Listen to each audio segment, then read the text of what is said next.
ಮಾರ್ಮಿಕವಾಗಿ ಈ ಸಿನಿಮಾನ ಮಾಡಿದ್ದಾರೆ. ಇದರಲ್ಲಿ ಅರ್ಥವಾಗದೇ ಇರೋದು ಏನಿಲ್ಲ, ಎಲ್ಲ ಸ್ಪಷ್ಟವಾಗೇ ಇದೆ ಏನು ನಡೀತಾ ಇದೆ ಈ ದೇಶದಲ್ಲಿ.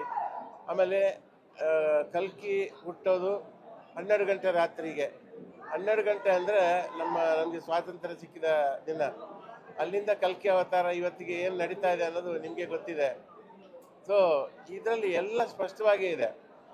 ಆಮೇಲೆ ನನಗೆ ಬ್ಯಾಕ್ಗ್ರೌಂಡ್ ಮ್ಯೂಸಿಕ್ಕು ಅಜಿನೀಶ್ ತುಂಬ ಚೆನ್ನಾಗಿ ಮಾಡಿದ್ದಾನೆ. ಆಮೇಲೆ ನಾನು ಹ್ಯಾಟ್ಸ್ ಆಫ್ ಹೇಳೋದು ನಿರ್ಮಾಪಕರು ಅಂತೂ ಪೂರ್ತಿ ಧಾರೆ ಎರೆದಿದ್ದಾರೆ ಇದಕ್ಕೆ. ಅಷ್ಟು ವಿಚಾರಗಳನ್ನು ತೋರಿಸ್ಬೇಕಾದ್ರೆ ನಿರ್ಮಾಪಕರ ಒಂದು ಸಪೋರ್ಟ್ ಕೂಡ ಭಾಳ ಮುಖ್ಯ. ಅಷ್ಟು ಚೆನ್ನಾಗಿ ಮಾಡಿದ್ದಾರೆ. ತುಂಬ ವಿಚಾರಗಳಿದೆ ಇದರಲ್ಲಿ. ಇದು ಒಂದ್ಸಲ ನೋಡಿದ್ರೆ ನಿಮಗೆ ಸಾಲದು, ಯಾಕಂದರೆ ಪಾಸ್ ಆಗ್ತಾ ಇರುತ್ತೆ ವಿಚಾರಗಳು.